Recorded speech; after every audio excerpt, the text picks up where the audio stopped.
In collaboration with the G100, we have delivered a series of webinars called The Future of the Profession to help organisations as they modernise their finance function. These webcasts deep dive into a range of topics designed to arm CFOs and their teams with the tools to adapt, upskill and identify emerging talent to transform the finance function. We have heard from leaders across multiple businesses who have shared their own learnings and practical insights from their personal experiences of driving change through their teams. Let's take a look at some of the key messages from these sessions.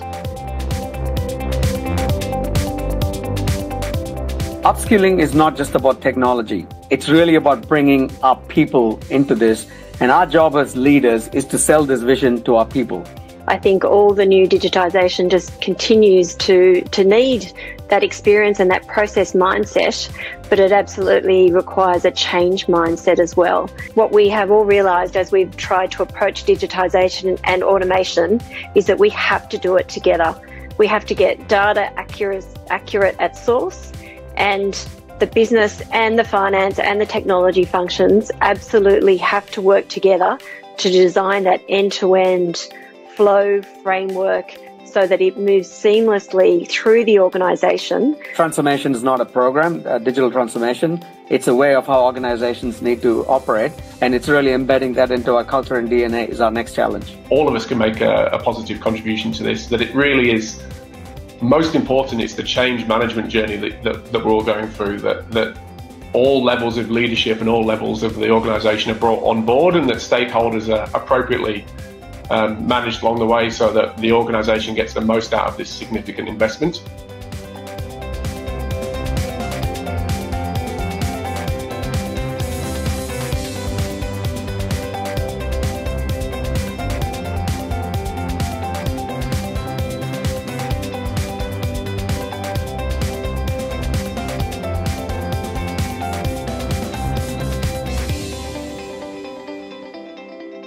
One of the challenges we face is there's always more to do with less. So for me, it's about how we work smarter, not harder. So thinking about finance transformation is something that's regularly on my mind. Finance transformation has never been more important. There's disruption more than ever in everywhere we look, both at home and at work. And finance functions really need to lead from the front, to be more agile, to be rapid in their response, and to take a leadership role across the whole organisation in this hugely important area. So we started with a vision. Like any good journey, you need to know where you're going.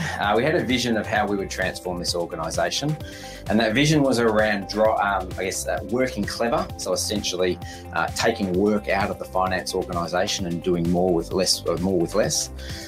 And also driving value, reorienting our capability away from the transactional to the value that we can create. This started out as add value, but the mindset that we really wanted was around driving value, a step change shift in how people tackled the creation of value for the company. And we also need to invest and continue our investment in our skills for the future, in particular around data. So converting data into information, into insight is crucial. And also our commercial and strategic capability. We need to continue to invest in that with our finance teams. Finance transformations are hard, and as was highlighted in the opening video, not for the faint-hearted. It does require a lot of resilience, a lot of consistency and commitment from many in the organisation. I spent the last 25 years or so being involved in finance transformation, from the planning through to the implementation. And I think one of my reflections on that is that the journey actually never ends. And that's partly because it's been driven by the technology advancements that we've seen over the years.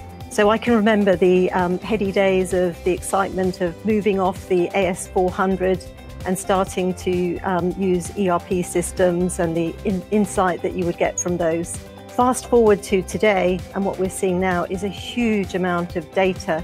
However, throughout it all, there has been probably two key points of pressure on the CFO. The first has been the ongoing need to constantly reduce the cost of finance. And I think we're seeing this through everybody's transformation journeys, with a focus on productivity, how to do more with less. The second area has been around improving the effectiveness of the finance function. So bringing the insights and the information that's needed to drive the decision making through the journey. enable people to learn from others as well, and being aware that that is how people also consume information. What we know is it's got to be a partnership. Everyone has to take responsibility for their lifelong learning journey. We should all be making sure our skills remain current and relearning and learning again and again as we proceed. But we also need our employers to lean in and help that journey, even if it's not just financial. A huge amount of the success we see in business students is that they get some support. It's about, that continuous learning environment where we are providing that learning environment as employers, but actually actively engaging with our people and finding out what's resonating and what they really want. Learning needs constantly evolving, so we need to keep on testing it as well. I think as events happen, like COVID, things are changing and we need to evolve. So we can't set and forget a learning plan. A learning plan needs to evolve with the changes.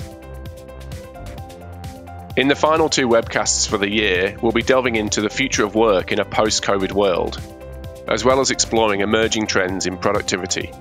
Join us as we help to transform finance functions by embracing the potential of new technologies and embedding new ways of working.